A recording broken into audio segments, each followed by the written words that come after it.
Anybody wish to address the board before we adjourn to closed session? Seeing no one, we shall adjourn to closed session. Where are we going to close?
Well, welcome everybody to our first meeting of the 2021-2022 school year, because school is back in session. As you see, all members of the board are present. We are not in coats and ties because we are still in the high 90s. So summer rules are applied. So everyone, welcome to our meeting. Very glad to have you here this Tuesday night after the first day of school. We'll be talking more about that. Mr. Nava, could you lead us in the Pledge of Allegiance, please? Yes, sir. Salute. I pledge allegiance to the flag of the United States of America and to the republic for which it stands, one nation, under God, indivisible, with liberty and justice for all. Very good. Like I said, roll call. We have all board members are present. And we are joined with student representatives that are present, that are here in the flesh. We're very glad to have Grace Gremmel from Bear Creek High School. Grace, welcome. Thank you so much. And we have Brittany Yepez Tafola from Lodi High School. Brittany. Hello, nice to meet you all. Hi, very nice having you. We've had Zoom student reps for way over a year, and that was not... hard to imagine that wasn't the best. But anyway, we're very glad to have you here. We look forward to your reports and your input on many different items that we have going on here today. So welcome to our meeting. And we've done the Pledge of Allegiance. We're also being assisted tonight by Mrs. Armstrong, who is, of course, the executive assistant to the board. And we have our IT tech extraordinaire, Andrew, with us as always. So welcome, Ms. Armstrong and Andrew. Report on items from closed session. Mr. Nava motion and Vice President McFarland second, and the board approved the settlement agreement of OAH case number 2021-05-06-78 by the vote of 7-0. And no further action was taken in closed session. Moving on to our open agenda, we have our superintendent's report. Dr. Washer. Thank you, Mr. President, members of the board. Most of my comments are going to be later on during the report item on the start of school, but we have some pictures for you just to get us kicked off, to show you some exciting, happy faces at school sites. Things were great out there. Everybody was happy to be back, seeing their friends and teachers, staff members. There was also a piece on KCRA Channel 3. Lodi High was on, and that was very positive. Thank you, Principal Adam Arbach, for your interview on that. Just let you know that things went very well first couple days, and we will talk more about that later on the agenda. Very good. We're very excited to hear about that. Speaking of reports from student representatives, that is next on our agenda. So Grace and Brittany, welcome again to our meeting. We look forward to your reports. Have you, either of you decided who wants to go first? Okay, why don't you go ahead, Grace? Howard. So we're going to share a microphone, I think, for right now. So Grace, if you pull that microphone over to you and let us know how things are going at Bear Creek. Well, thank you, Mr. President and members of the board. I would like to respectfully say my last name is actually pronounced Gremmel. Thank you. And my report. Thank you for correcting that. I have a very long history of butchering names, and I do appreciate that. So. Completely understand. Yes, names are very, very hard.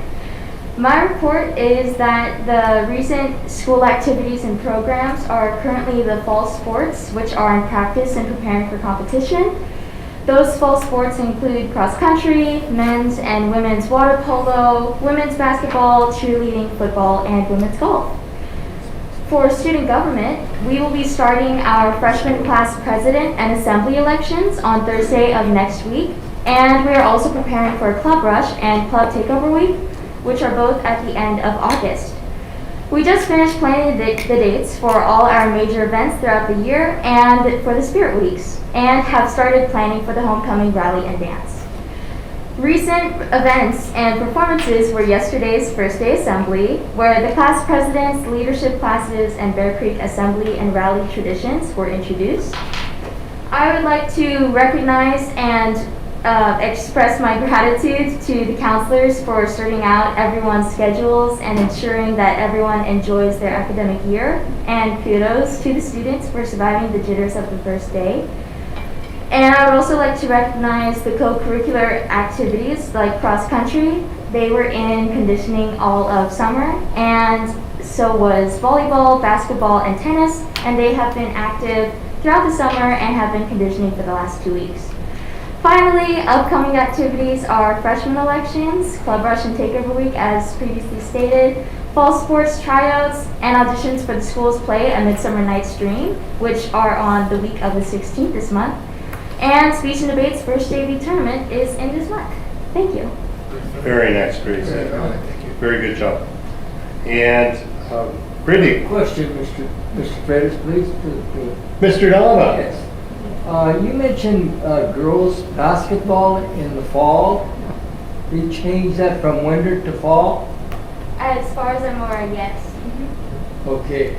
Now, when is your first football game? Our first football game, as far as I'm aware, is, I think, October 1st. Oh. Yes. It's at the end of the quarter with homecoming.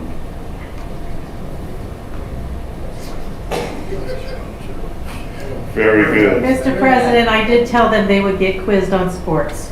Thank you. Thank you very much. Of course. All right. Brittany, how are things at Lodi? Yes, Mr. President, members of the board, they're going great. You know, we got more used to it, and teachers, there's more work online now, so not much is paper, which is good. It's easier, I'd say. We had freshman orientation the week before school started. That went great with the help of Lean Crew, student government, and staff volunteers. And in student government, we are working on our back to school week the following week. We have all the dates planned out and stuff, as well as lunchtime activities. And we're also working on our first outdoor rally, given the circumstances. So that should be interesting, first outdoor rally. And then we have our senior sunrise, our first in-person event with all our seniors. That will be on August 11th, which is not the following Wednesday, but the Wednesday after that. And we are getting vendors from La Campana for breakfast, so shout out to them. We're getting ready for a pool party too for all the school, get all the grades in. Maybe students can get to know each other more as we wearing masks, you can't really see each other.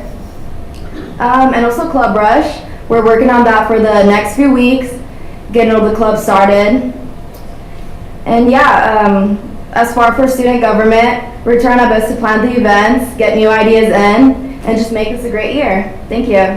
All right. Mr. Nava? No questions. That was very nice. Thank you. Thank you. Well, are you ready for some sports? Who's your first football game with? I'm not sure when the first football game is, but they do have a scrimmage next Friday. Awesome. Yeah, their first All scrimmage. right. Grace and Brittany, like we said, welcome to our meeting. You're new to us, so we always like to ask student reps on their first meeting a little bit about what their goals are, what they're doing this year. Do they have some schools in mind, and what they're looking for in their future? So either one? Well, what do you say, Grace? My goals for this year are just to make it as positive and memorable as possible after the very memorable events of the previous year.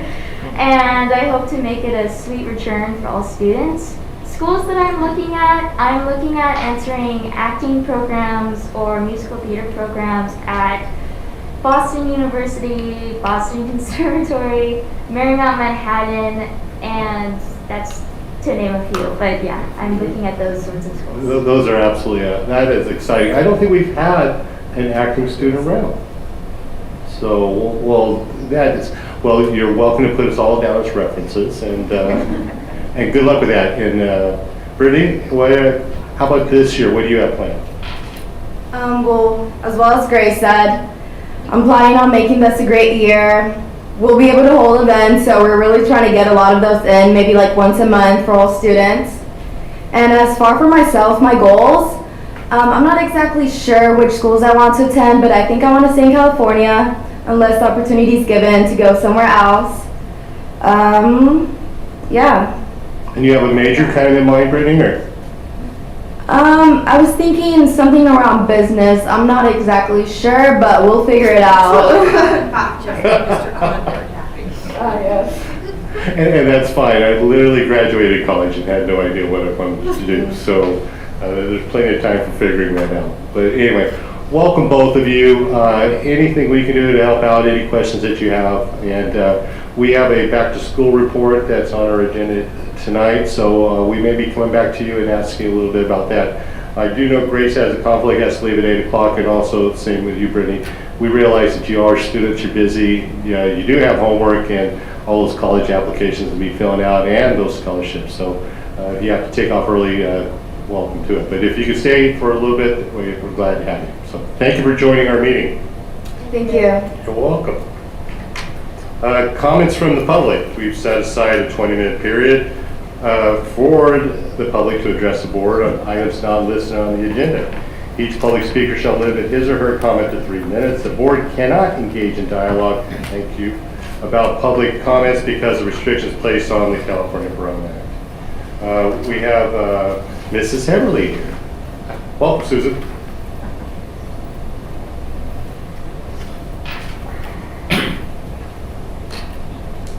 Well, I don't intend to.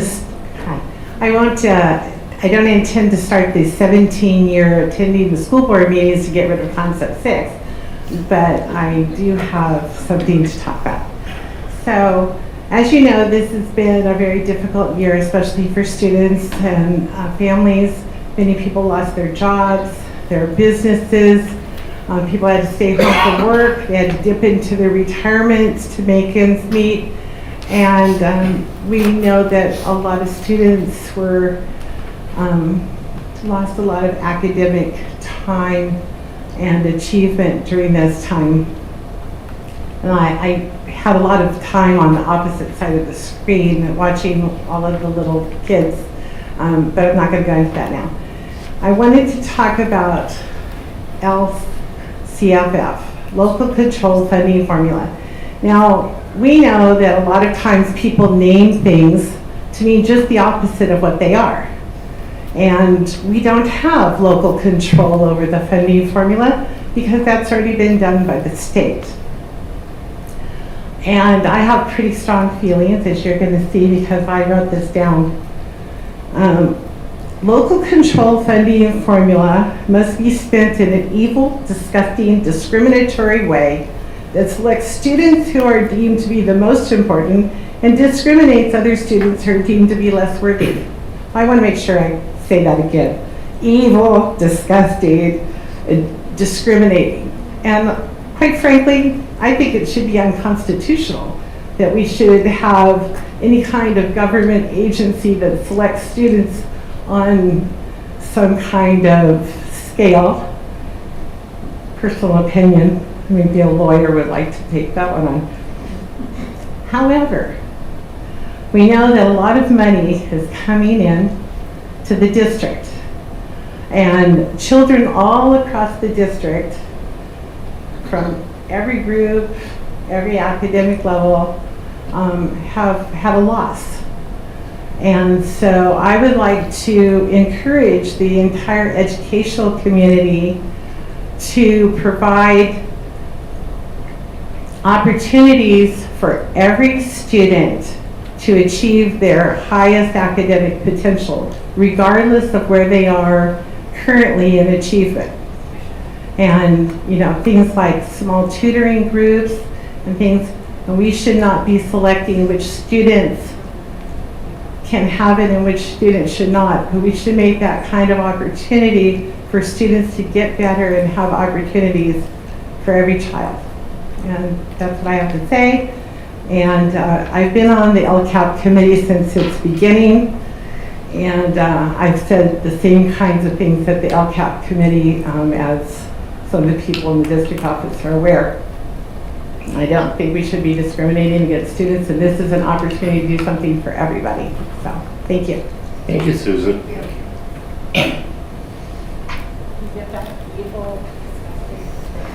Tom?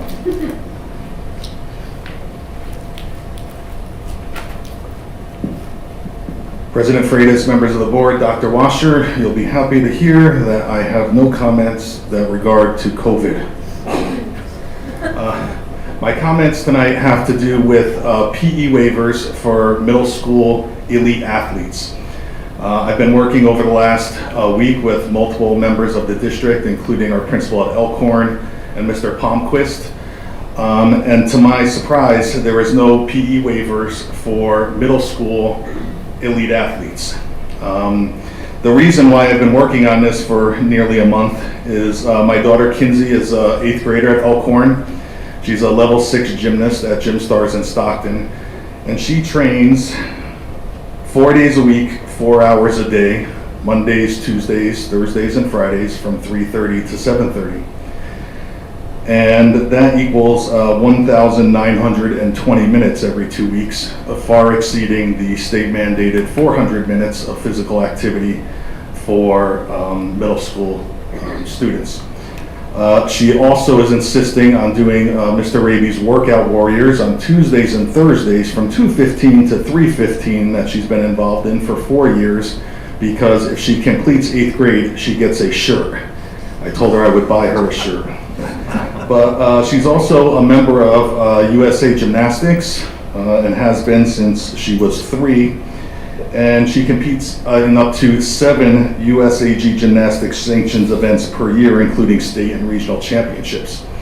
Now, why am I saying all this? So as you have done the math in your head with the time frames, elite athletes that participate in elite sports outside of school district sanctioned sports have a very limited amount of time. So if you look at her schedule on those 4 days a week, you know, she gets home at 7:45, showers, eats, does a couple hours of homework, and now you're at 10 o'clock. I would much rather her, but not only her, but other elite athletes throughout the district, to be able to spend the 5 hours of PE every week working on their academia. And as you know, Elkhorn is a gifted-only school, and we take our academics at Elkhorn very seriously. I've been an Elkhorn parent for, when she's done, will be 8 years. So what I'm requesting is that the board and the district look at PE waivers for middle school students, not only high school students, that far exceed the state mandates of 400 minutes every 2 weeks, so they can work on their academic studies as opposed to working out what that would be 23 hours a week. She loves it, but 23 hours is a bit excessive. So Mr. Palmquist and his office have been very helpful. He's called the state, and we're waiting for some information on the state, but apparently the only waiver in this area is for current Olympians. So I'd like to get that proposed and moved into the district, and I don't expect it to happen tomorrow. It may not even happen this year, which eliminates the benefit for my kid, but other elite athletes going forward would benefit from this change. Thank you. Thank you, Tom. We'll look forward to see what Mr. Palmquist and Dr. Washer we put together on that. So, thank you. Any other individuals wish to address the board on non-agenda items? Okay. Moving on, we have consent agenda A, routine business. Does any board members wish to pull any items on consent agenda A? Does anybody from the public wish to pull any items from consent agenda A? Mr. Chair.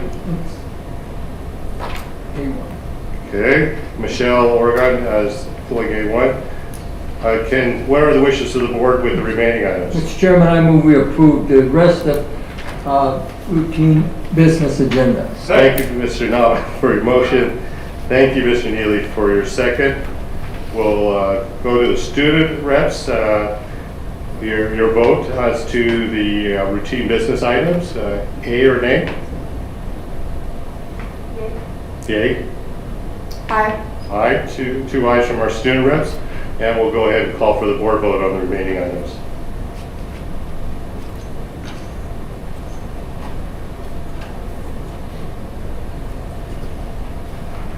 And items A through 10, routine business items A through.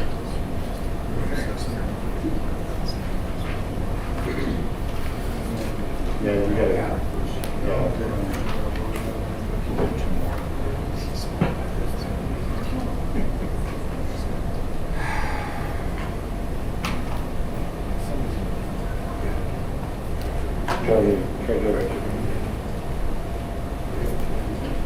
And routine business items A2 through A9 pass 7-0. Item A1, changes to the budget. Ms. Oregon? Good evening, President Freitas, members of the board, Dr. Washer. I'm speaking on A1, although I think OA1 would be more appropriate since this appears first on the agenda is why I pulled it. We just like to say that we believe that money would be better spent reducing combo classes and class sizes at secondary, then adding an elementary director, full-time position, and ELD and LCFF coordinator, and another 2 full-time administrative positions. That is what we think is more important, is how it reduces class size and does not put more students in combo classes. Thank you. Very good. Thank you, Michelle. Mr. Chairman. Thank you, Mr. Neely. Move to approve. Second. Thank you, Mr. Neely, for your motion. Thank you, Mr. Knopf, for your second. Student vote as to changes to the adopted budget and routine business. Aye. Aye. Thank you for those votes. And go ahead and call for the board vote.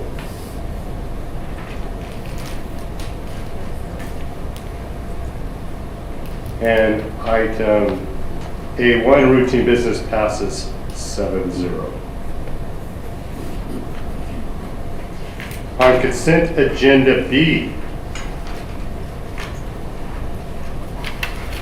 student discipline cases. Students do not vote on this. Mr. Chairman, I move we approve student discipline cases. Thank you, Mr. Knopf, for your motion. Thank you, Vice President McFarland, for your second. Any comments from the public? Go ahead and call for the vote.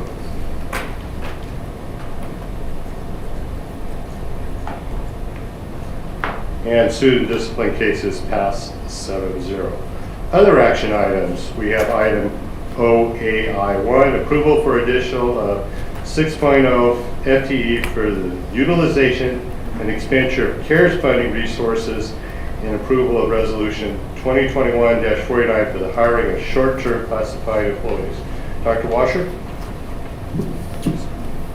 Thank you, Mr. President, members of the board. This is a follow-up to conversations that we previously had with the board talking about the use of the funds and things that we believe that are needed in order to use them effectively and efficiently. As you know, there is a short time frame and there are certain requirements that have to be met for the funds. So Dr. Solly is prepared to answer any questions or take you through the presentation if you so choose. Welcome, Dr. Solly. Thank you. Good evening, President Freitas, members of the board, and Dr. Washer. As Dr. Washer just mentioned, this is a follow-up to the last, or the September meeting, the 13th meeting of that last month, and the discussion around the ARP plan, which is right there. So there's a half a dozen different funding streams that we've received in the last year and a half related to COVID issues, ESSER, GEAR, ELO, etc. To the tune of over $100 million, actually approaching $130 million, some of which has been received and expended already, the in-person instruction grant and such. So this is a request is for additional funding for staffing to provide oversight and the labor behind the ordering and the processing of the requests. I will state that the last meeting, you will flip back through the slideshow, you would have found a request for 4 positions, an administrator and 3 classified.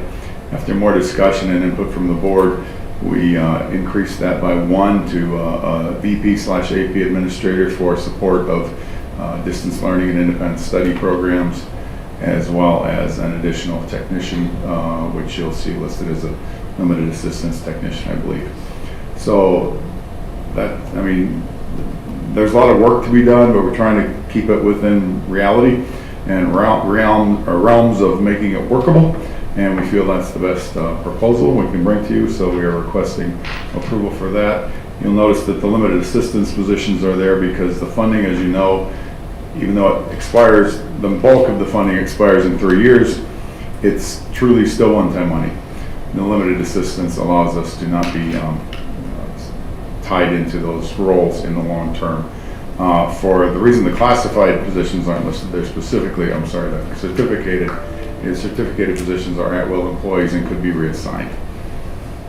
So, any questions? So the 6 positions that we're asking for tonight will be paid for from the grant money that the $130 million that we've received and look forward to receiving. Correct. The roughly $130 million, again, as I said, ballpark number, we will request these positions to expend and utilize that funding, so it will come, this funding will pay for those positions, yes. And like we talked about many times, eyes wide open. Obviously, when the CARES funding ends, these positions would also end also. So we wouldn't anticipate that these would be long-term additions to the district. Correct, and that's the rationale again for the limited assistance, and as I mentioned about certificated, is at will. And this is actually conclusion of many of the conversations we've had, I think, over the last 6 months and years. Exactly, and actually that slide up there, that's another one, that's a very, very important piece of this funding, and it's a sizable amount of money per student, and so we need to be very careful in our due diligence of that funds to support those children right there on that slide. They're getting a sizable amount of money specifically for their use, so we want to make sure that it's maximized. Without a doubt, and I really appreciate the hard work that you all did putting this together and taking the board's input into this and expanding the amount of positions so that we can adequately address this, because you know, as important as it is to make sure that we spend every dollar carefully, but also we got to fight for every dollar that we can possibly get. So thank you very much for doing this. So other questions from the board? Comments from the board? Mr. Neely? Dr. Sally, I tell you, I've been talking about getting somebody to be in charge of this for a while. And I really did not expect it to come this soon. And I just want to let you know how much I appreciate that. It's a lot of money, and we've got to watch it. We need somebody right there who can be in charge of that and make sure, like President Fritz said, that it's spent wisely and that it goes to impact the kids. That's what you've done here, and I really appreciate it. So thank you very much. Thank you, Mr. Neely. Other comments from the board? Just real quick. Thank you for all the effort you put into it. I like the fact that we have people coordinating it. I think that it's a lot of money, and before you know, you look down and the checkbook is empty, and we want accountability of how it gets to our students and that it does get to our students. And I think adding these additions will help that get directly to our students. So I appreciate it. Thank you, Vice President McFarland. Other comments from the board? Yeah, Dr. Sally, the work begins. The work begins now. The work has already begun. This is the work we're trying to catching up. We're a It's little bit not out over our skis, so we're halfway. trying to catch I see up. some meetings in August and all that other, okay. Thank you, Mr. Nava. Other comments from the board? All right, comments from the public? Sure.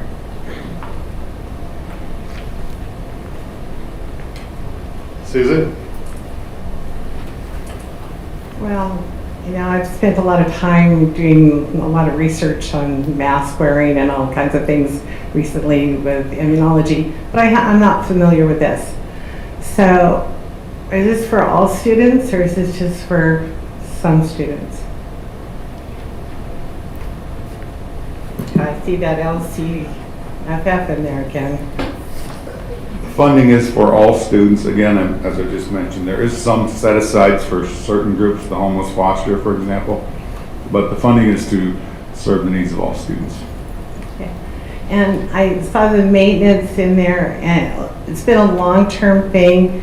You know, when we had Proposition 30, it was a long time ago, but we had cut a lot of positions, especially as the custodial staff. Are some of those things coming back in? In regards to, for example, custodian, if the services they're providing are for safety of COVID and cleanliness, some of that could be, but just as a custodian, it's a general fund obligation. So these funds would, when they're speaking of activities such as that, it speaks to, it's mentioned in terms of COVID relief and COVID cleaning and COVID prevention and such. That sounds like a job for that custodians would be well suited for.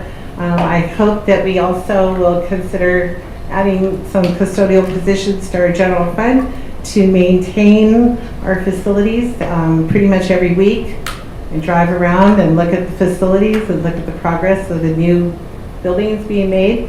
You know, if you don't take care of the things you have, yeah, they just do not take care of themselves. Thank you. Thank you, Susan. Michelle?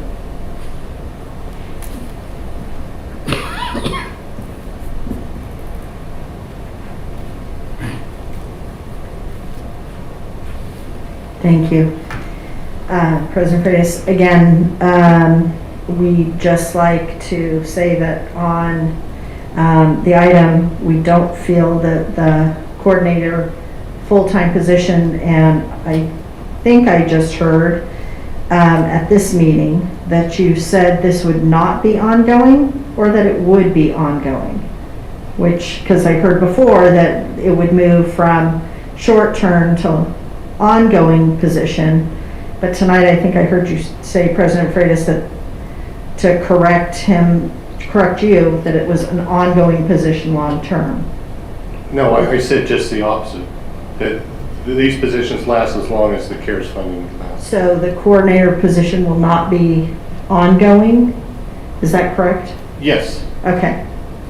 Because we heard at a previous meeting that it could be rolled over, and so I was unclear, and sorry if that's why I wanted to clarify what I heard. And that's why I asked that too. I want to clarify also. Thank you. I believe that the ongoing dates that we have for stakeholders, there's one in August. So could I ask what the next step for reviewing this plan would be? Would it be coming back to the board with the president at what point in time to Dr. Solly? Dr. Washer, Dr. Solly? We will be having meetings starting later this month and in September with all our employee groups, as well as DAC, DLAC, community members and students. And we will bring the results of those meetings and a plan for the funds twice in October, at the first meeting for a first read, and at the second meeting requesting approval. We can certainly provide information along the way as needed or as requested, but that's the timeline. Thank you. That's all the questions we have. Thank you, Michelle. Other comments from the public? Mr. Chairman, I move we approve item OAI1. Thank you, Mr. Nava, for that motion. Thank you, Clerk of the Board, Mr. Porter, for your second. Student vote?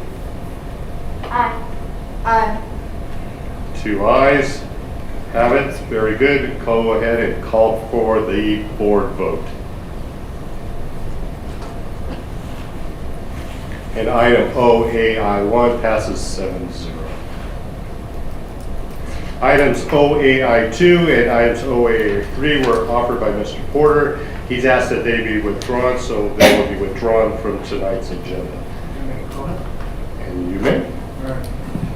I want to thank Dr. Washer because I rushed these items to her, didn't do my homework correctly, and she was able to get it on the agenda. I would like to recraft this. It was not done well. I want to reword this a little bit. and I want to bring it back at the September 7th meeting. And I will be in contact with Mr. Freitas and Dr. Washer ahead of time with something reworded and recrafted. Not the same thing that I just said, but along these lines in reference to the board and furthering our education. Very good. Thank you, Mr. Porter. Those of you, do we need a vote, or can they just simply be withdrawn without prejudice to be re-agendized at a later date? Or Mr. Freitas, members of the board, I suggest that you do not table them because then they have to come back as is. If there's no motion, then they just die. Good, because I want to reword these. Good. So without a motion, these will go ahead and just die. Thank you, Dr. Washer. Thank you, Dr. Washer. Personnel matters, Mr. McKilligan. Mr. President, routine personnel matters are presented for your consideration. Move to approve. Second. Thank you, Mr. Neely, for your motion. Thank you, Mr. Nava, for your second. Any comments from the board? Yeah, I have a question. Yes, Mr. Connexit. I need education. What's the difference between backfill and replacement? They're not necessarily exclusive. A replacement comes from way back in the early 2000s. The board requested that we identify positions that we are replacing versus a new position. So replacement means we're replacing someone who left, whereas a new position would be establishment of a new position. Backfill is a little different. Backfill is simply when we have a certificated person who is out of the classroom for a variety of reasons. They could be working in a categorically funded resource, or they could be on leave or a number of other things. In those situations, we hire someone in that works for temporary for a year, but technically that job still belongs to that certificated person that's permanent. Okay, thanks. Well, and I'll just add this, Ms. McKilligan. It's always great that we see new people joining the district. We have 2 pages of certificated and 1 page of classified. So we'll look forward to all the hard work that we're going to have orientating them and making these successful, productive members of the Lodi Unified family. And we'd like to welcome each and every one of them to our district. So students do not vote on personnel matters. Any other comments from the public? We have a motion, a second. Go ahead and call for the vote.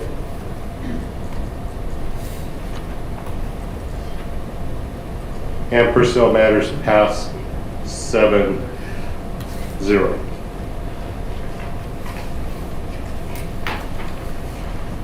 Moving on our agenda, we have a report item on the start of the 2021-22 school year.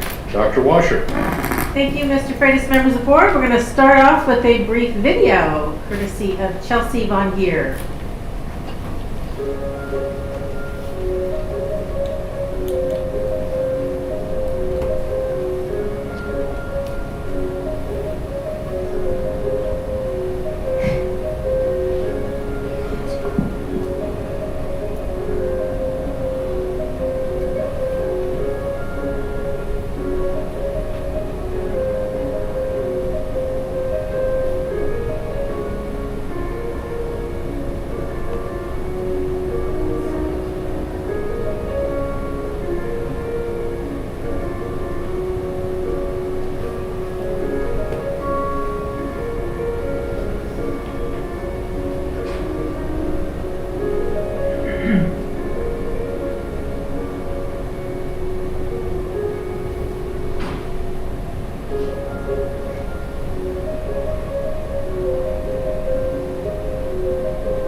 Thank you to our parents and staff who submitted the photos of those precious children.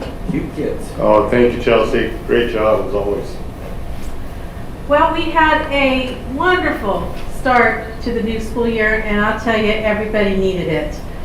There was a great deal of stress, frustration, anxiety, disappointment over the last year and a half. But this year was really joyous start, and we hope that will continue for the rest of the school year.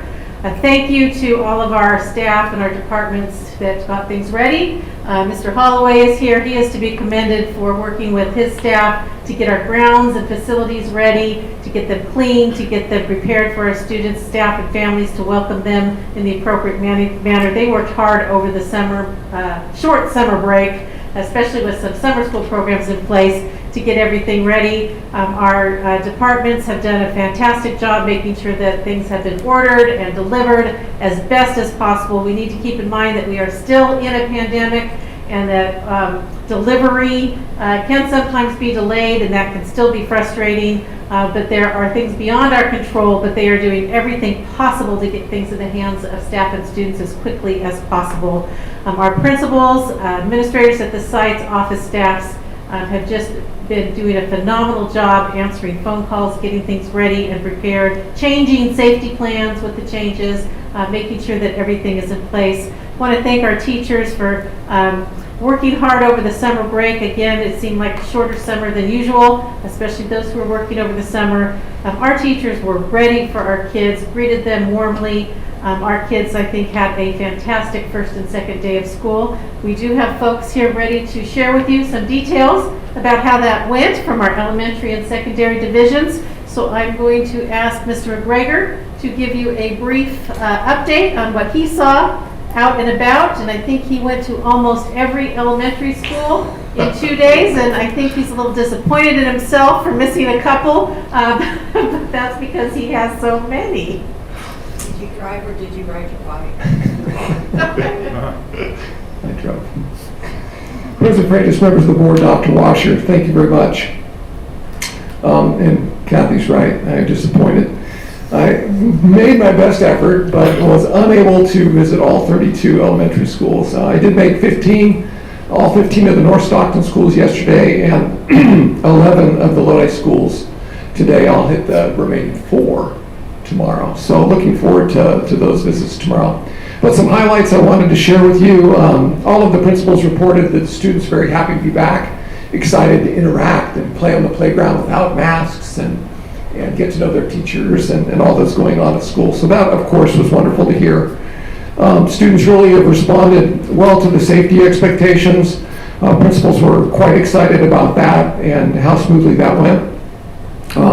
Compliments again to Mr. Khan's division. Masks, sanitizer, hand washing stations, gloves, and the grounds all in good order, ready if needed. And very much appreciated. So thank you, Mr. Khan. The principals are very appreciative of that. Also transportation. Every now and again a glitch pops up, and I can't remember which. It was Mr. Rogers at Watford today. Said there was a problem with one of the students having a route not exactly ready. He worked with transportation yesterday, and they had that all in order today to serve the needs of a couple kids. So again, business services, transportation, working hard to make things work for kids. Also wanted to comment on the paved parking lots. They look great. Mr. Rogers made a very specific point with me, appreciating maintenance and operations for getting his school painted. They've been working very hard, and he said, I didn't really think it was going to be all done, ready to go on Monday, but I walked up and it was spick and span, ready to go, and he was just really excited about that, as were staff and students. Also, the principals had so much good to say about the certificated and the classified staff and their enthusiasm.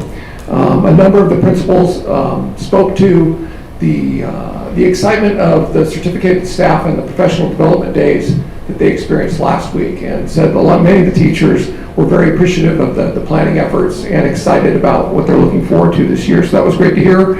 And then Gabby Vasquez, her name was brought up more than once as far as making sure that all curriculum was out and ready to go for all students at all the schools. So I tip our hats to Gabby, who's in Robert's division. So thank you very much for that. And they also mentioned just the routines that were in place last spring made a huge difference on how things opened up yesterday. And they said today was smoother than yesterday, but still yesterday was a great opening. Very excited about that. And I'm just so very proud of both the elementary and principals and vice principals. their effort in leading the certificated and classified staff and the positive energy that they've put into getting everyone ready, and how those staff have responded with the children, making sure that they're ready to go and excited about coming to school and learning. So big hat tip to the principals, vice principals, the teachers, and the classified staff. Really appreciate that. There was one concern that was brought up, Chromebooks. There's a couple schools that were a little bit short on that, but principals said they're working with Edith to get that resolved. Good connections, they're working on that real hard. So appreciate their proactive stance in making sure that students have what they need. And finally, I just wanted to throw in there, numbers are constantly changing. We had a number of combination classes when we planned for this year, when I finished the staffing at the conclusion of last year. And I'm happy to report at this point, we've already collapsed 12 combination classes, which still leaves a fair amount, but it's 12 less than we had at the start of the year. And teachers and site leaders are very happy about that. So thank you for your time. If you have any questions, I'd be happy to entertain them. And Mr. McGregor, you're talking, so your 30 locations are approximately 15,000 students, or? Oh goodness, I couldn't speak to the exact numbers, but that's higher than that. 15,600. Thank you, Ben. Wondered the numbers, man. 15,600. There's 13,000 in North Stockton. A lot of ground to cover, and it was exciting. Exciting to see how everyone's prepared. And I'm so glad to wake up this morning and see the haze in the air from whatever fire that was gone, because it was pretty unbelievable yesterday. And Gary, I think you may have been riding your bike down Thornton Road on my way to Creekside yesterday. Did you know? I didn't honk at you, but I was pretty sure that was you. You came that close. Well, I got to tell you, to pull it off with 15,600 students at 30 locations, I mean, that is no small feat. Thank you, Mr. McGregor, and be sure to thank everybody. Oh, absolutely.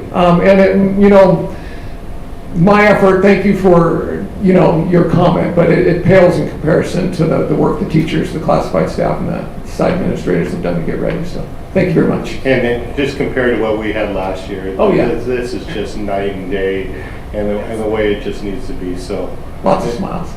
Ms. Palmquist, I think you're chopping at the bit. One question for Scotty. Yeah. Scott, you mentioned combo classes. How many do we have now? I believe we started at over 50, so I believe we're right around low 40s right now. So it's still a lot. It's still a lot, yes. And we're working, if the opportunity arises, we're able to collapse and we jump on that as quick as we can, as noted by the 12-week collapse so far. Yeah. Wait a minute, Mr. Neely, please, Scott. Yeah, Scott, how are we looking with the kindergarten classes? There are a number, being that I visited the sites today and yesterday, I will hit those last four tomorrow, but I've asked principals and site secretaries to submit numbers. We do have a number of kindergarten classes that are actually on the rise, and I'll be working with Mr. Kahn to try to address those to see if overflowing is the best answer, or if we have an opportunity to open some classes, because there are a couple sites where numbers are quite high. Okay, can we go ahead and put on the agenda for the 17th? I'd like a report on how we're doing on our numbers on that. 2 weeks is about the time to settle out, So we'd like to know about combo classes at that time. We'd like to know about the enrollment in the various grades, particularly kindergarten, because that's going to affect us for a long time. Okay, so number of combination classes, and also any additional classes that have been opened at any of the sites? Give us what you got on the numbers. I'm really hoping that our ADA goes up on this time. Well, the principals have reported students are coming out of the woodwork, so. Is that right? Yeah. So I'll be anxious to Let's provide. not let them get back in the woodwork, all right? Let's get those kids out of there. Ms. Neely, in favor as I am of more meetings, if we just received an email from staff, would that satisfy you, or? Yeah. Okay. If I have any questions on it. Yeah, and if you have any questions, let me know, and we'll be happy That's why it's to. nice to have it as an agenda item, because then you can ask the questions. Anyway. Thank you, Mr. Curtis. All right. All right. Thank you, Appreciate it. Scotty. Mr. Freitas, members of the board, I just want to say that the reason why Mr. McGregor didn't get to our schools was because I called a meeting that he had to attend.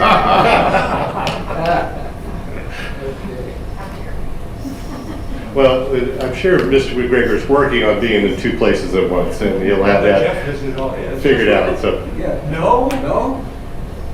I mean, you got, Hello, President Freitas, members of the board, and Dr. Washer. I would say sad to report, but I'm not sad to report. I can't keep pace with Scott McGregor, but I'm probably up to about 60 to 70% of my sites. I've taken a long time with them and walking the campuses, getting into 3 schools. There are 16 programs that I do oversee, and we are getting into classrooms, talking to teachers, talking to different personnel on the sites. And I don't know that there's going to be much that I'm going to be able to share that will adequately capture what I'm feeling than what you saw in the pictures, which is kids excited to be in school, in classrooms with teachers and adults who care about them and love them. That's what we do. The noise, the issues that as adults we rightly attend to really come down to that. And so I'm very pleased to report that by and large, across the board, whether it be in Stockton or Lodi, a comprehensive high school, comprehensive middle school, or an alternative education site, I am experiencing what we probably for years and years have taken for granted and have now seen over the past year and a half how wonderful it is. So I'll start with that, which is a very general, high-level overview, but I am sensing that on campus.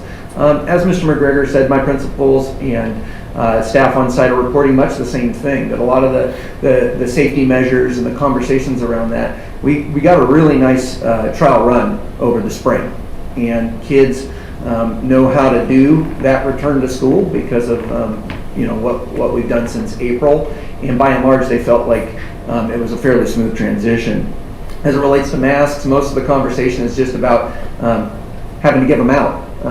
Not much other conversation than that. Just a reminder, a kid who needs one, and expending the resources that we've compiled for that very purpose. And principals are reporting that is going, as well as can be expected, and even better than they had anticipated. Talked to a number of teachers, asked them really mostly just, how are you? How are you? How's it going? How's the first day or two been? And I sense that, I think there was probably a lot of apprehension for a lot of people coming back to school, but, again, I've seen across the board, many sites, many different teachers, just a level of excitement and comfort, and like, okay, we know how to do this. I was in a science classroom today and talked to one teacher, and I said, so what's your biggest challenge, or what have you been experiencing the past couple of days? And he said, really, it's just getting students to talk to each other. And I said, boy, we spent 1,000 years, with adolescents trying to figure out how to work together to manage volume and conversation, and it's the exact opposite problem now. And so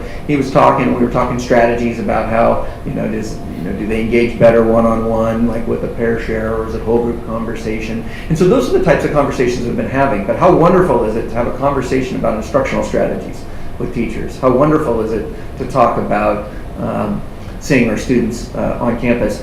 The secondary sites continue to balance the scheduling. That takes a couple of weeks normally to shake out, and this is no different.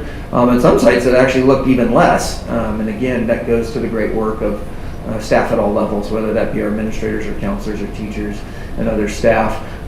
So that'll take another couple of weeks to get everybody in the right class or in the right spot. I will say our site's been inundated with requests, whether it be for information or changes, and staff is working hard to accommodate those. I think there's a spirit of accommodation. We're working on it. We're going to get to whatever your concern is as fast as possible, and I sense that collective vibe across the sites. Lincoln Technical Academy, I was there today, and they said that normally, they'll even sometimes wait a little bit before bringing students on, but they decided it was going to be important just to get them on right away, and said, yesterday we had a few that they didn't show up. They, figured out their schedule, didn't know where to go, still getting it changed. She goes, but they were here today. And I thought, wow, that's pretty good to get that worked out in the first couple of days. And so Lincoln Tech is welcoming students on campus.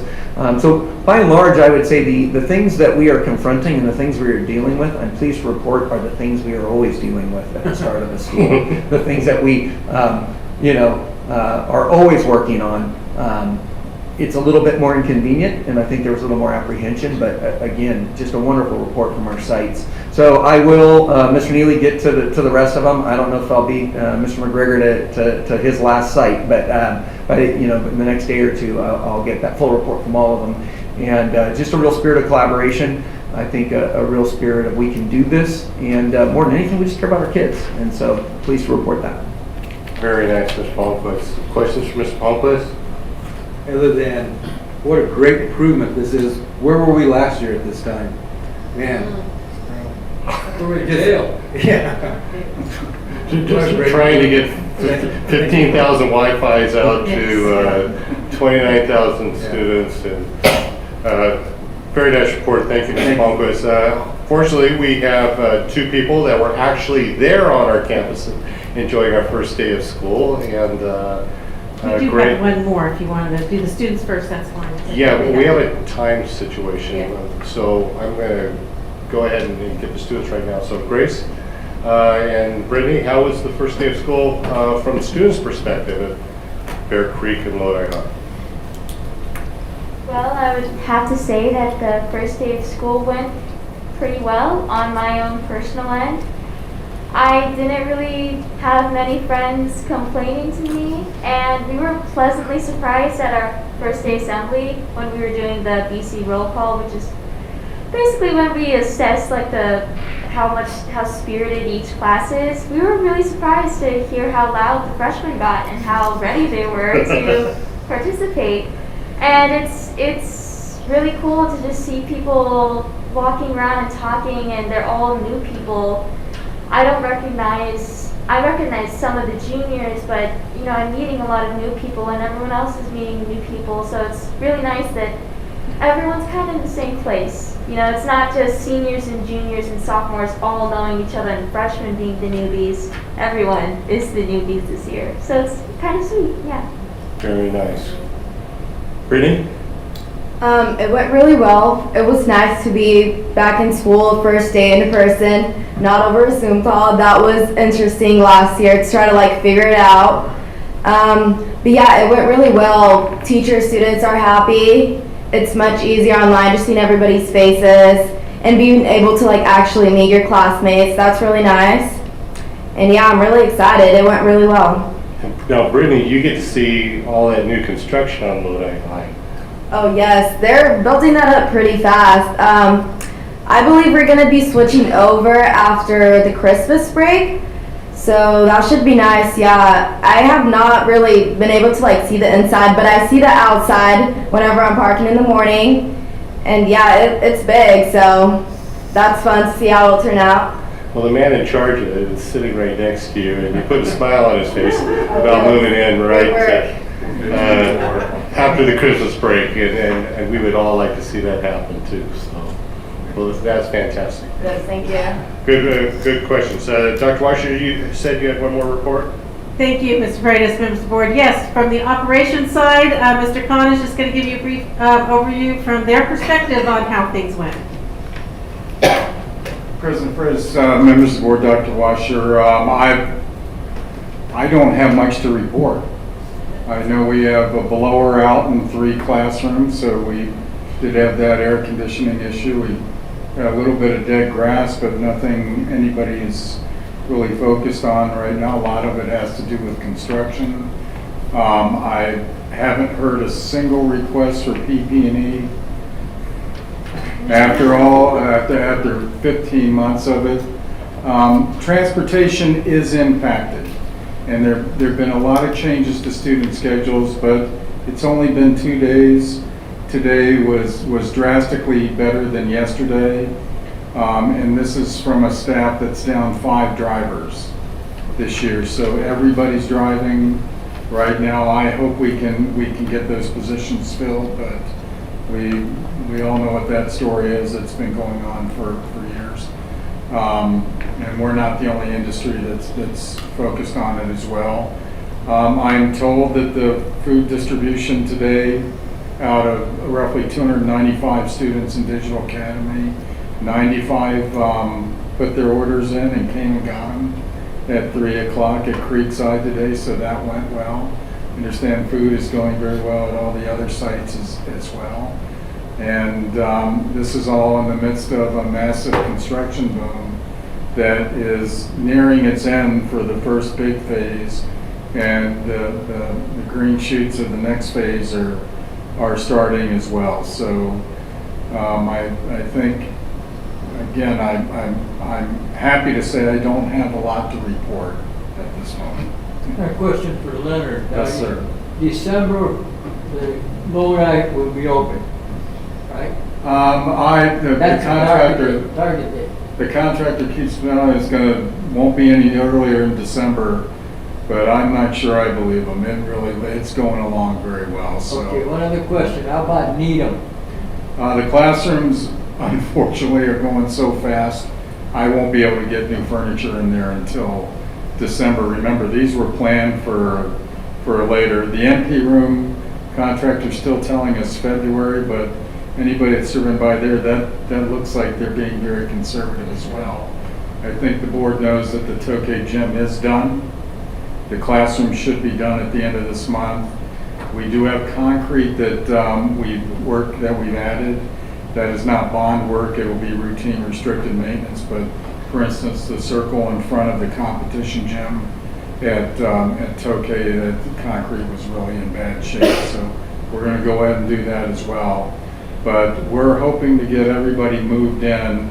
New furniture, probably there are, as Dr. mentioned earlier, supply chain issues throughout every industry, and furniture is one of them, but we think we can get them all newly furnished in December, but we're thinking the Needham classrooms will be move-in ready in October, so they come back from the break, and we're thinking Tokay classrooms after the October break as well. So we're flying.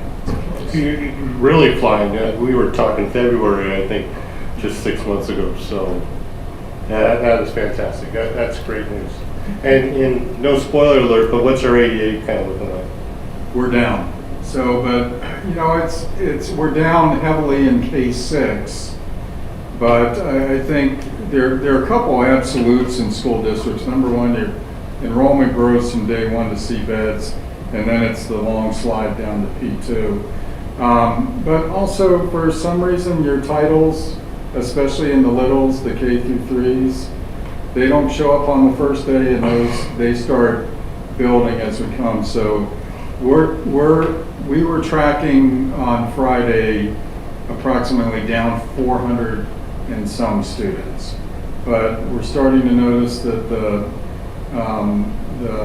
enrollment's kicking up at digital, but we're also seeing the K through 3s start to grow even after day 2 in the title schools. So we're hopeful we can get close to where we ended C-beds last year.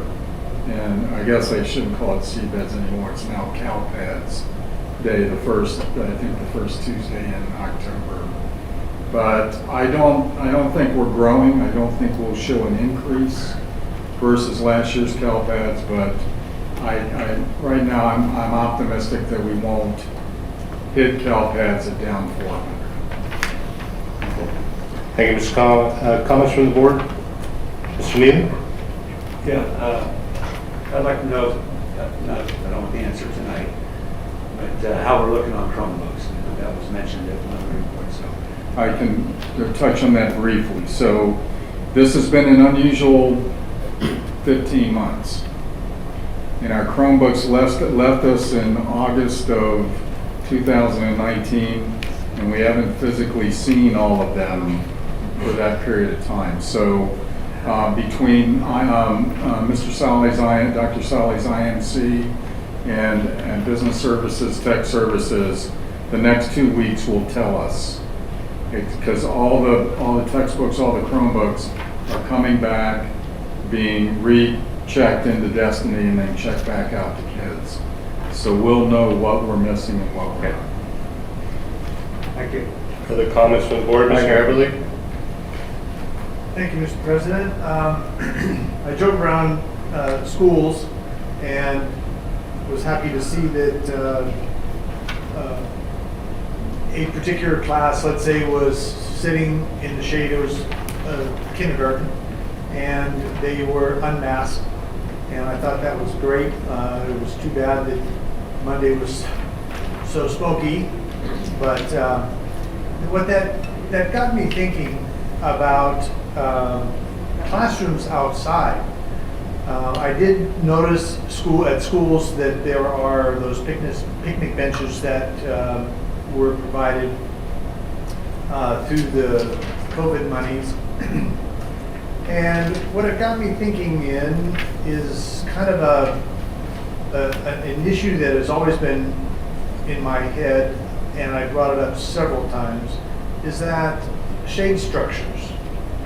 And I'm thinking that if we have picnic tables and umbrellas we were talking about, for those, why couldn't we have shade structures? And so if you could get me an answer on that, I would like to, that's a great way to use some of that money that would be long-term instead of once we have it, we've got those shade structures.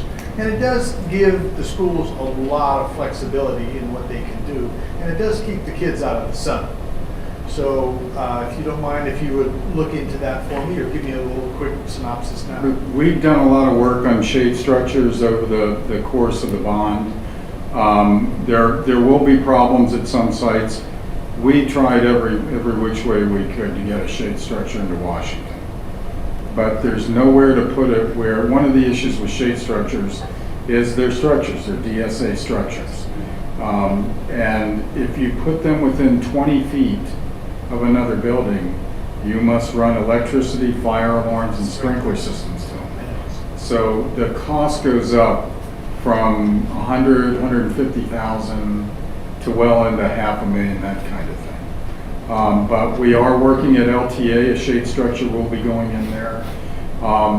There's no reason why we can't present a plan of action to place shade structures at the board schools, but just bear in mind it is a DSA thing, so we can't go out and have them in a month later. Right. I understand that, and I went to Washington. I understand the configuration, and it would be very difficult to put a shade structure where the kids are. Yeah.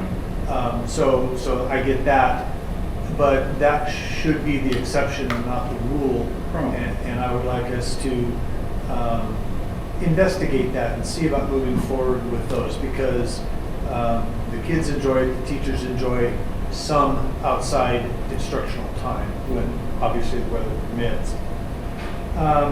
Furniture and supplies, we're doing okay? We'll see when we start moving in. We've added the 8 classrooms at Lodi, but. Oh, no, I mean the current. I haven't heard any reports, so I think we're fine. Okay, we did get one notification, so we need to make sure that every child has a desk. Teaching has been in my family, so I've been setting up classrooms since I can remember. And it always bothered me to see that there would be a folding chair where a desk should be. So I just want to make sure that we're okay. So if we haven't heard anything, that's great. Let's keep it that way. Another thing that you just mentioned is that air conditioners. I remember 4 years ago, 5 years ago, that was the hot issue. So at that time, we kind of instituted a plan to start reworking all the air conditioners before school started. How is that going? Mr. Holloway is here. He works directly with Dean, but it's proven effective. I don't know. Brian, you want to add anything? So good.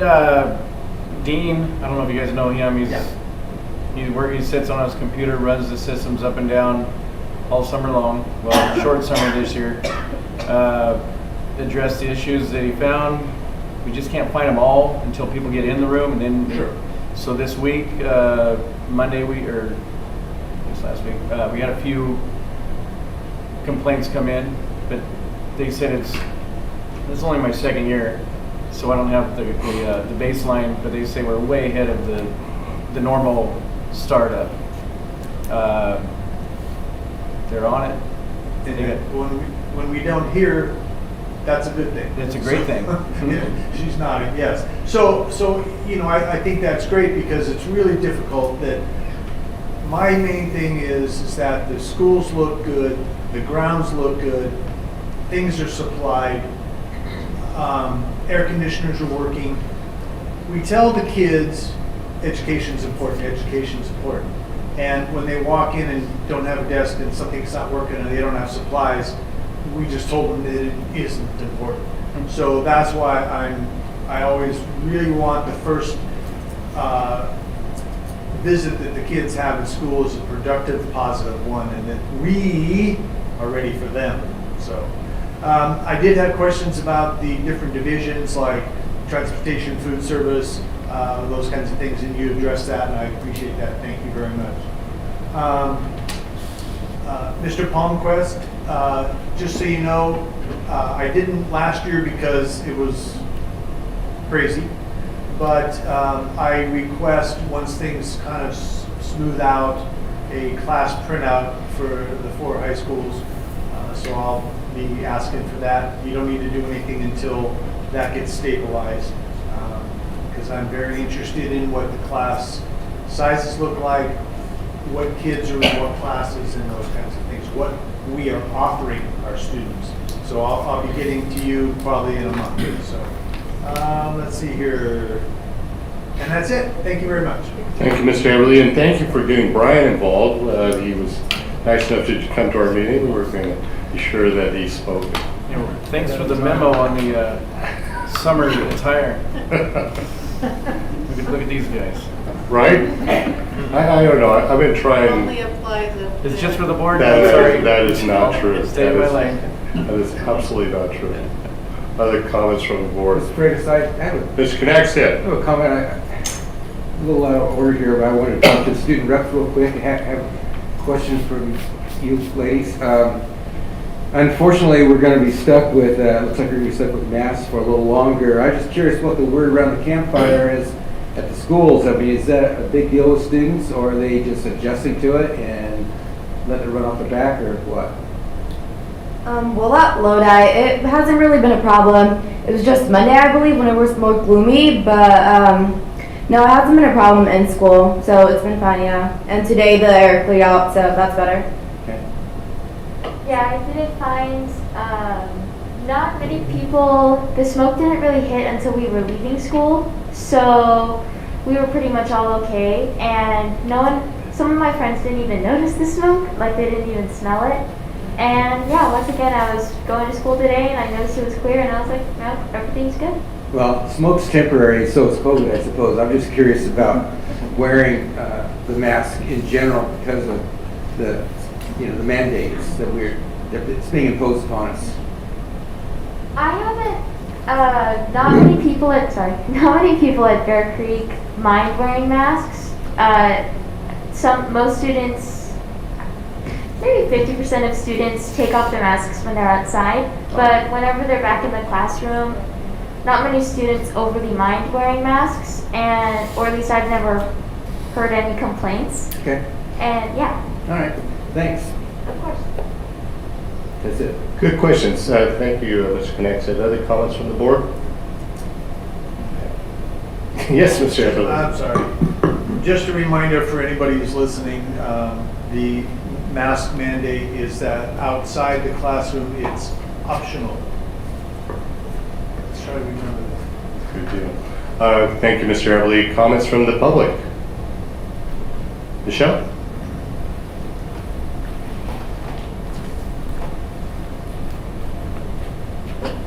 Welcome, student reps. Wow. So exciting to hear them and hear their perspective on things, and to have them here. Yeah, to have them live in person. Well, I think the last couple of meetings we had a little bit students here, kind of at the end, but great having you reps. Welcome, and we look forward to hearing more of your input on things, and thanks for what you said about how masks and stuff. And of course we know and thank the district for yesterday sending out the air quality notifications so that everyone, we forget, we have teachers who never set foot on campus with students last year, that this is maybe their second year and it's their first time in the classroom with their full class. So we do have classes,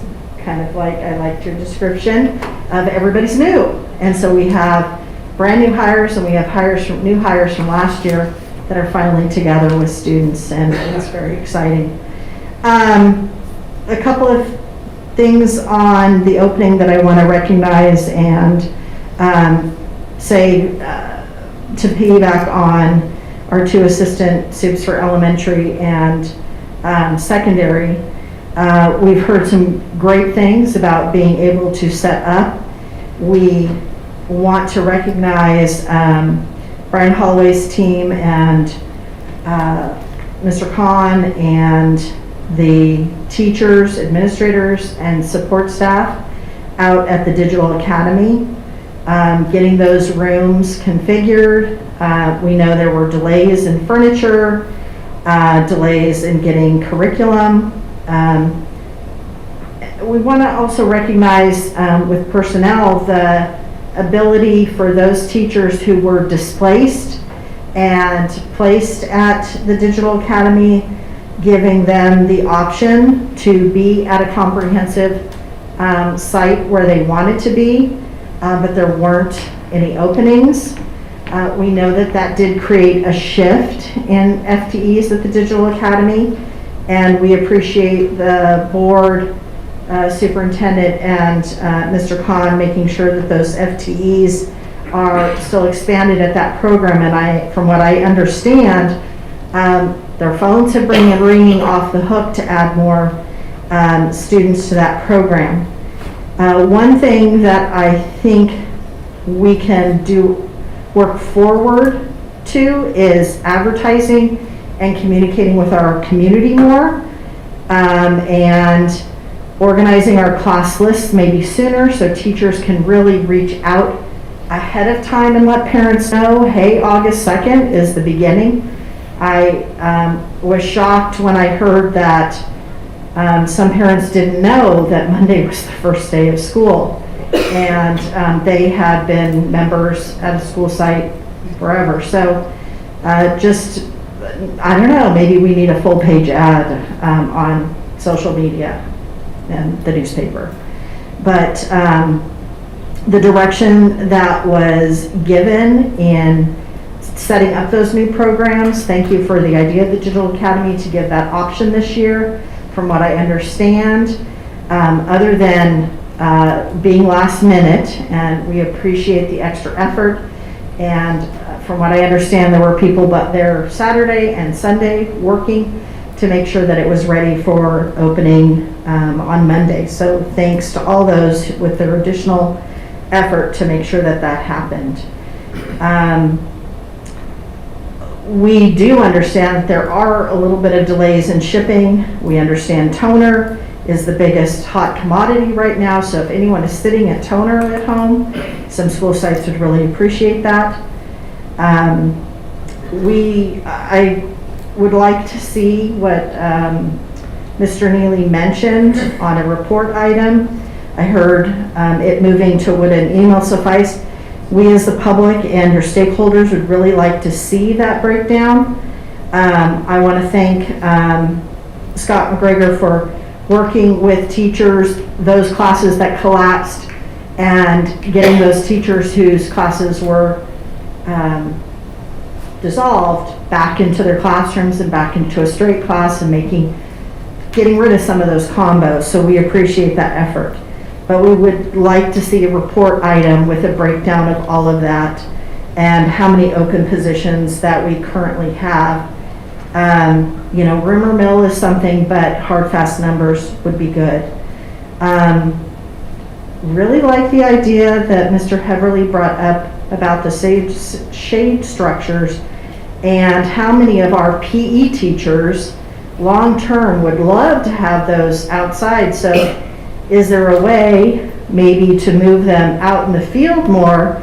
I don't know how many of my kids, we carry our chairs out to do class outside on certain days when we're watching weather or reporting on something or working on poetry. So maybe they go out a little further, and that's okay. Kids know how to carry their chairs out there. So far, as somebody said, no news is good news. We did hear about a couple of kindergartens that are over 32, and we believe that that is being worked on, and look forward to a fantastic year. The pictures of the classrooms that teachers did was phenomenal. The moving of teachers was great, and the staff support was wonderful. So thank you to all the support staff that worked. I think we needed to include Dr. Solly in this report. However, he kind of got left out. The week of PD, we have heard some fabulous comments about the sessions that were provided for the PD. Some of them wish they lasted longer. So we look forward to hearing the feedback from members on that at another time. But want to recognize that effort that went into that. And I think that kickoff and that positivity really came through with teachers to start out the school year. So thank you. Thank you, Michelle. Other comments from the public? Dr. Washer. Thank you, Mr. President, members of the board. That concludes our report. We're just thrilled about the start of school and that teachers are able to focus on teaching and students are able to focus on learning. It's just a wonderful experience.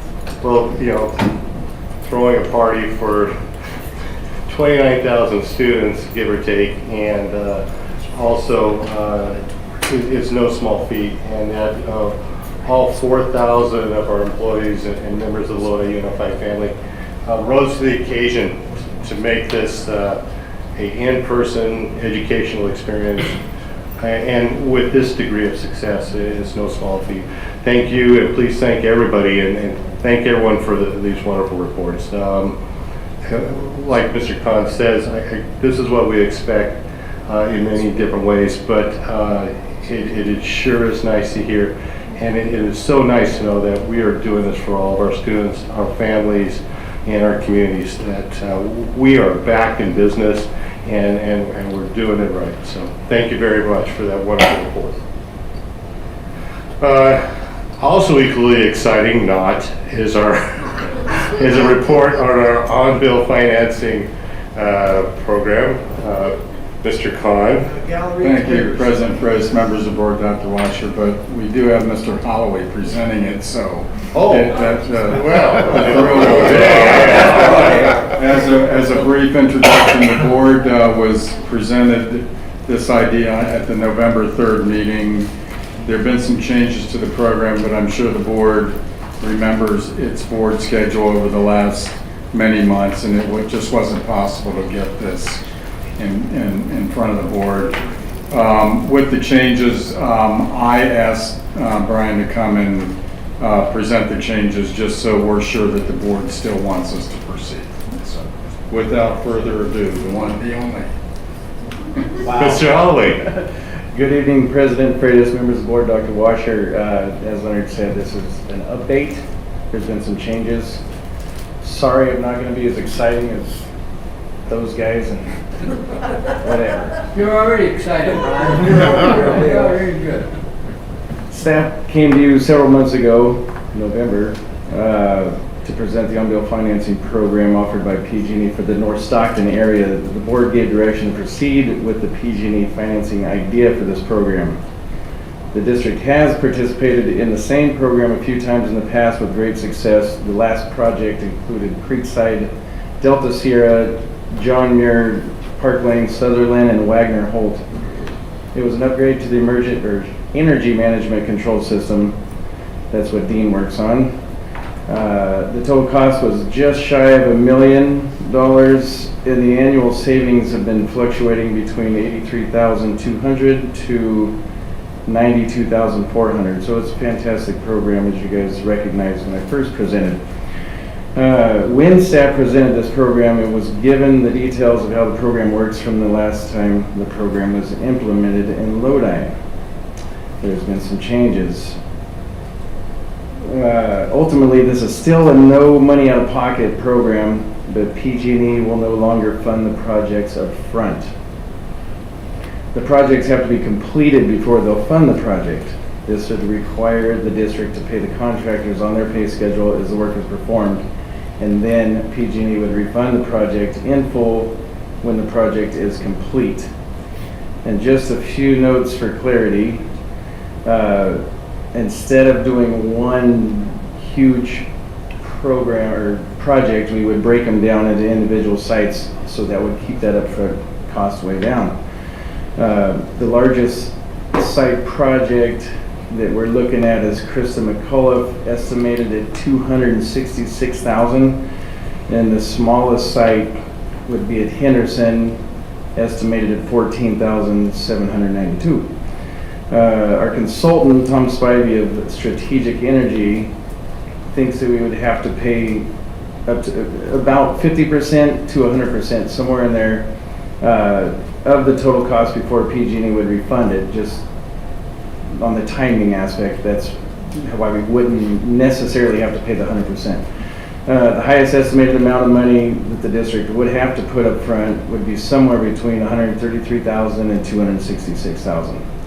But the bottom line is the projects will be 100% funded, including the DSA inspector. So, again, not as exciting as Scott and Jeff, but you guys got any questions? So this changed from, they were going to pay for it all up front. Correct. And now they want us to pay for it. They want us to complete the construction on our dime. Once it's almost like a construction loan. We pay it out, and then they refund it with a bigger loan, and that becomes a mortgage. And we were talking about 14 locations, or how many locations? Exactly 14. 14? Yes. And out of pocket, the grandson total will be $266 possibly, because we would do one project at a time, so we would not have to do the grand total. The whole project is about 2.1. 2.1 million. Correct, but we would sort of rolling. We would just keep it rolling. But if we wanted to go all at once, we would outlay 2.1 million. Possibly. Can't get it done. Or maybe 50% of I would say 50% would be a good 1.1 million. There you go. And we could get it all done at once, as opposed to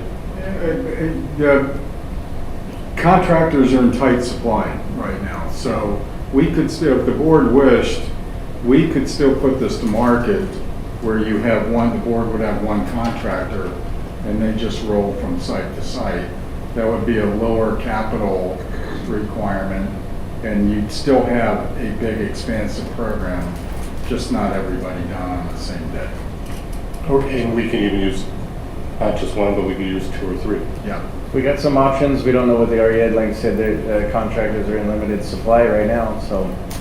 But it does seem to be a good program in the long run, and it's going to ask us to put up some of our money for a AKA contract. For the construction period, on the timeline schedule. Good. Okay. Very nice report. Thank you. Comments from the board, Mr. Everly? Yeah, a lot of times when they have, utility companies have programs, it has like a sunset date on it. And if we do kind of a rolling thing, even if we do a quarter, do we have enough time to get them all in with that, if there even is a deadline? I'm not aware of a deadline, and this program's been going on for how many years, Leonard? 10 plus years. Perfect. Yeah, okay, no problem. Thank you. Appreciate it. Thank you, Mr. Everly. Other comments from the board? Mr. Chairman, Mr. I Knopf? just want to know if we could have email a summary of what you just gave us, not the whole report, but a summary. Would that be possible? Absolutely. Dr. Khan?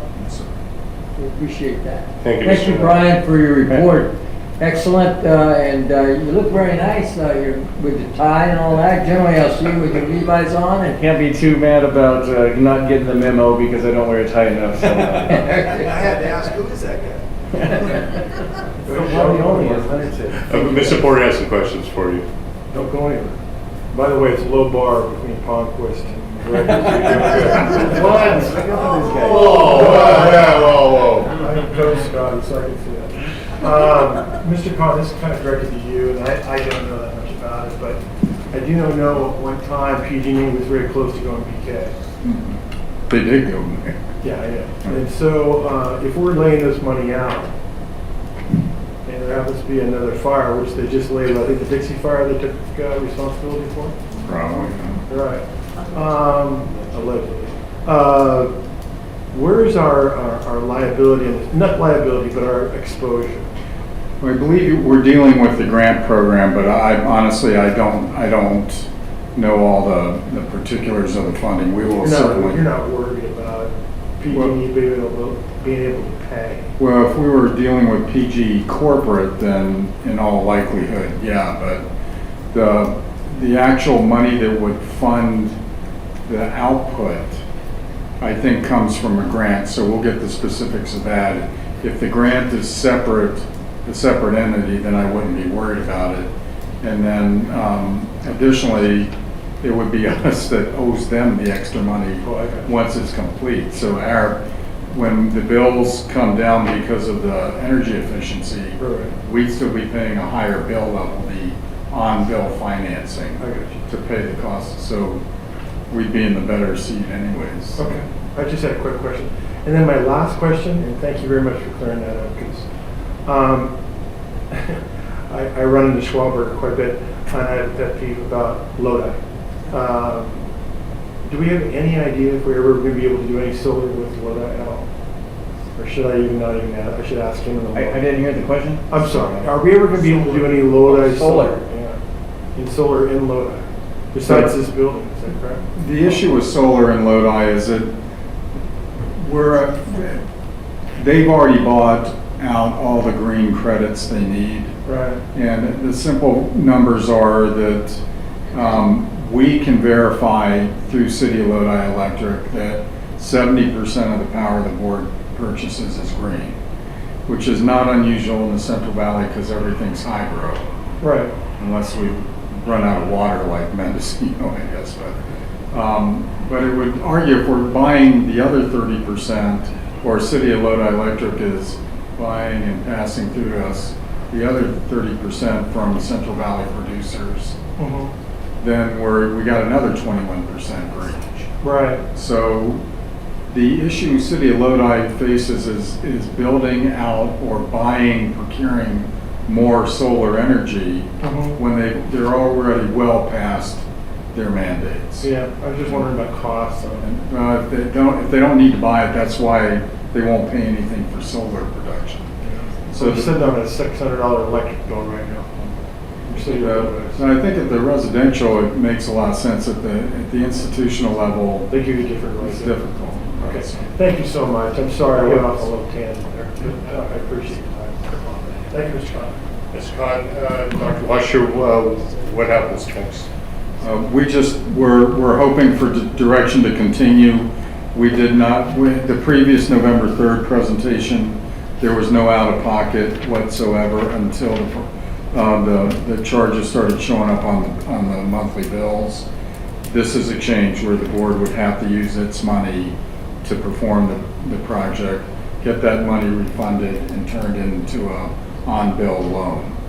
So we're seeking direction to continue with the on-bill financing program with this change in understanding. All right, comments from the public?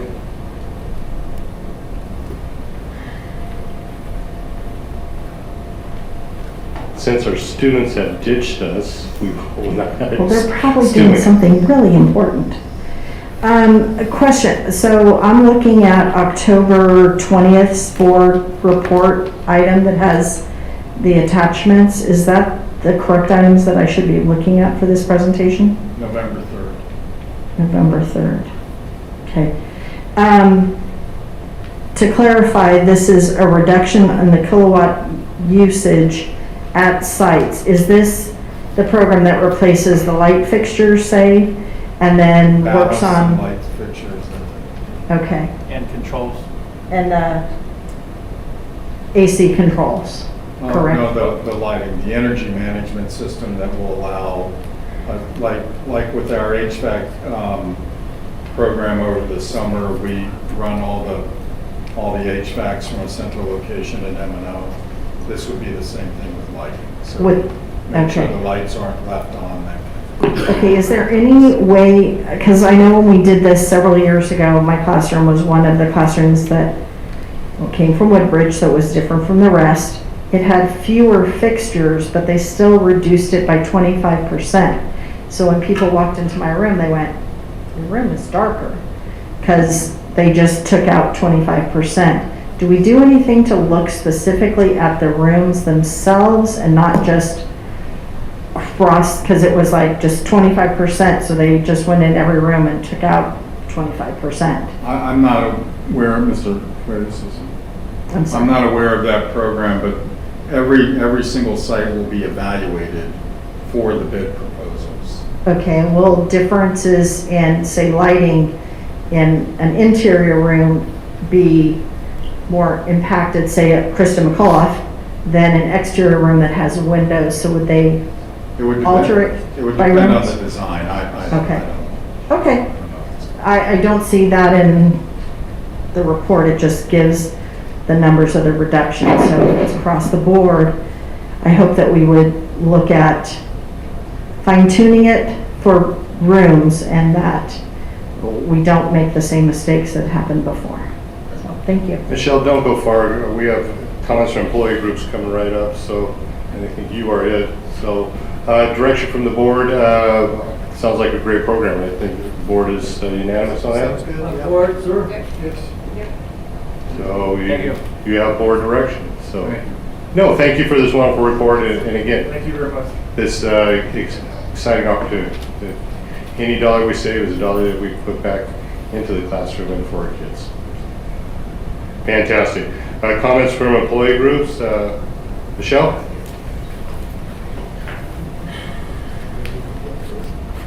Thank you, and hello, welcome back to school, everybody, and everybody out there. I think most of our comments have been made during the report items and the report on back to school. I want to say, we're welcoming approximately 100 brand new teachers to our sites, and at the same time, I hope that we are really looking at what are we going to do in the future. Leah looks forward to working out some kind of program to help anyone on an emergency credential and help support them through their first years as they move towards becoming an intern, and then through the BITSA program and clearing the credential. And I hope that we all together work to support all of those teachers in a great year and how to retain them in Lodi Unified. Thank you. Thank you, Michelle. I see no other employee groups present, so I'm going to assume that we have no more employee groups. Comments, so communications or comments from board members? I do have Mr. Connect. I do have one. Well, I say it's little as possible with that, but I wanted to mention that I took a tour of the Ceped plant, hope I pronounced that right, which is just north of the district office here in Lodi. They produce, among other things, testing kits for a variety of medical uses, for COVID tests, I suppose. What does that got to do with Lodi? Well, they have a very successful intern program that they are already teamed up with Delta College, and they are looking for ways to partner with Lodi Unified School District. So I'm sure that we will continue to avail ourselves of any potential services they might have. Mr. Palmquist, is that correct? That's correct? Okay. Just checking. So, that is kind of a hidden gem in Lodi. It's a huge plant that I've never heard of until I took the tour. And I think that it's going to help our, especially in our CTE programs, and something to look forward to. Another big positive for our district. Thank you, Mr. Knaxet, for making that, and I'm glad that you were able to attend that tour. So, in representing the board at Mr. that. Dillon's there also. Yeah. Mr. Everly also. Pretty impressive. Very nice. Other comments from the board? Yeah, Mr. Freitas, I just want to report that I have 3 grandchildren, 2 of them in Lodi High and 1 in Bear Creek. Excellent report from them. They are very pleased to be going to school, period, whether they wear masks or not. So that's one. Secondly, we had a short special meeting in July, okay? And you escaped one of them, not the meeting, but your birthday was on the 19th. That is not true. And wait a minute, I'm not finished. The guy over there's hiding. Objection. Mr. Palmquist. Meeting adjourned. Mr. Palmquist had another birthday in July, so we didn't mention those. You guys started all this, so that's it to you. And I don't see cupcakes or cake or anything. Well, Mr. Palmquist, I think we should sing happy birthday for Mr. Palmquist. Both of you. How about if we do one song and use both names? There, I think that very nice. Thank you. Mr. Navi, you are out of order, so that record so reflects. That's all right. Very good. Other comments from board members? Mr. Porter? I guess I'm going to be a little more sobering on a couple of things. Our last meeting that we had dealt with masks and so forth, and I had a great 2 letters. One from a parent that said, "Can you just tell me what you feel, what you know?" And so I wrote her a 2-page essay on the whole idea of COVID and so forth. And then I had a very good email from one of our concerned parents about COVID itself. And I think, first of all, based on my background, and I've taught about biology for a long time, and I do have a master's in biology, and yes, I do know the difference between a master's and a master's in governance. For those of you that sent me such nice emails. First of all, with COVID-19, you have to understand that it's a retrovirus. And what that means is its nucleic acid is driven by RNA. It's not a DNA-based virus, okay? Which means it's highly mutable. So let's get that under control right now. That it's highly mutable and you get different variants.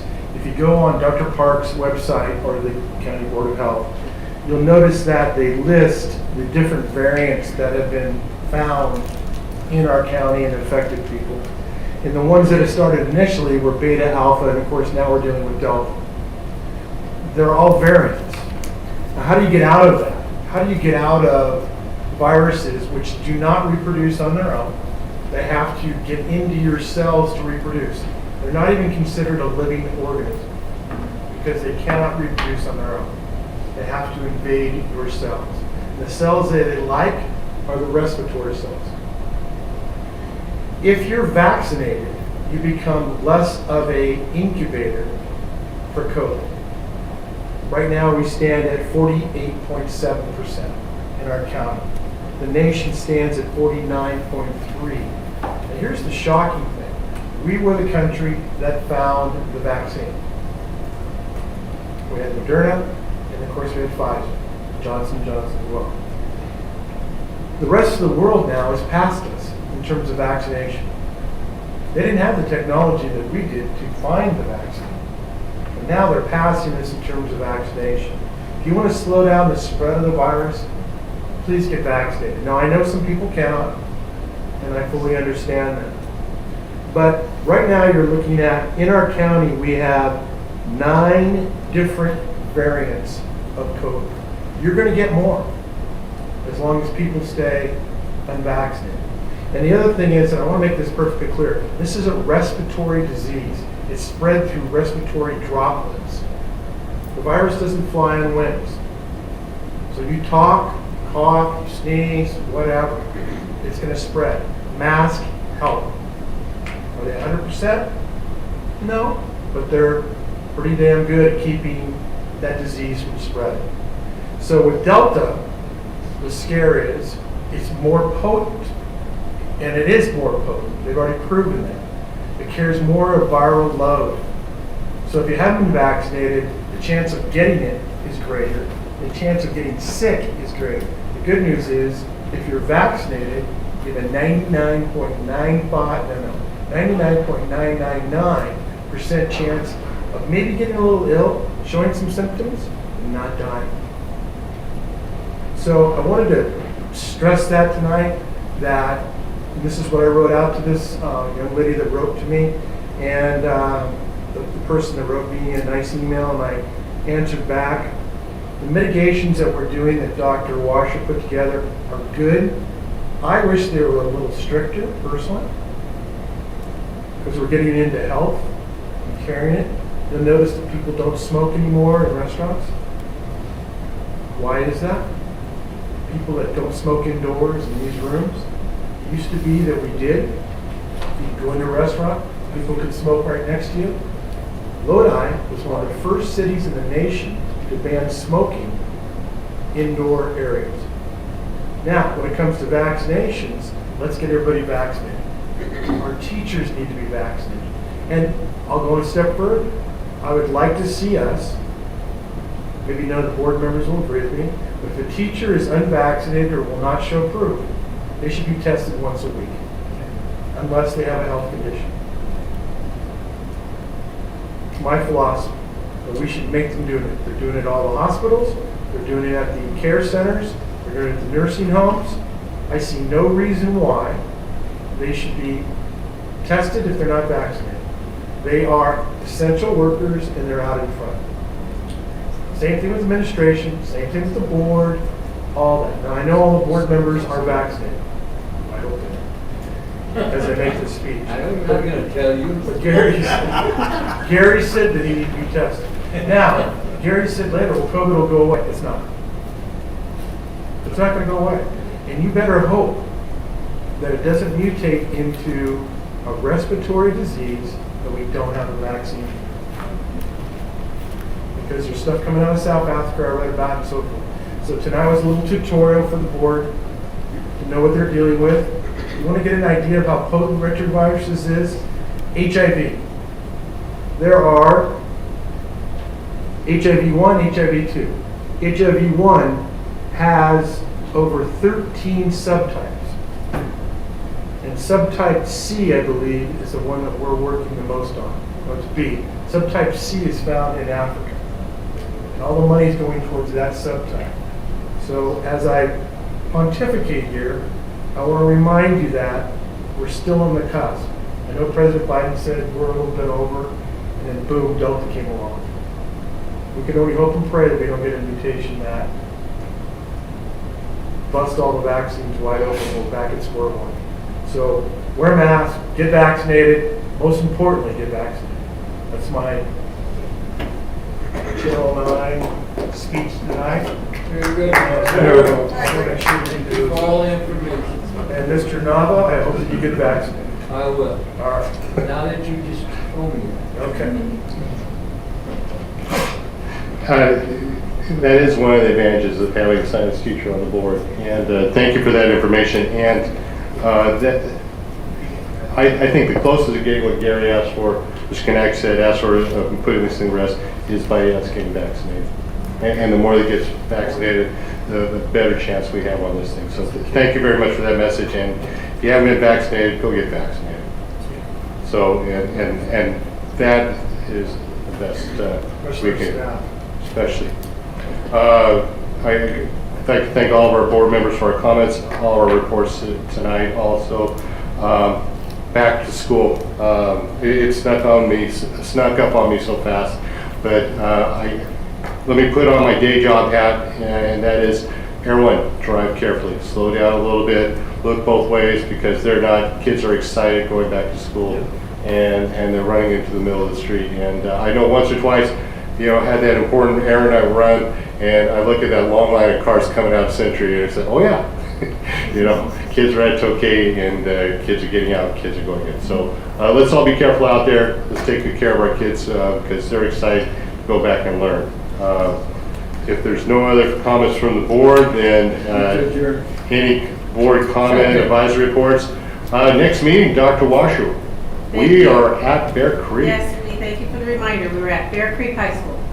So we are back in Stockton again after almost a 2-year layoff. So, and Dr. Washer, I think you further comments from the superintendent? I was just going to do that, remind you about next meeting. Thank you. Thank you. Great minds think alike. So very good. All right, thank you everyone for a great first meeting of 2021-2022 school year, and we look forward to seeing you at Bear Creek. We are adjourned. Go get vaccinated twice.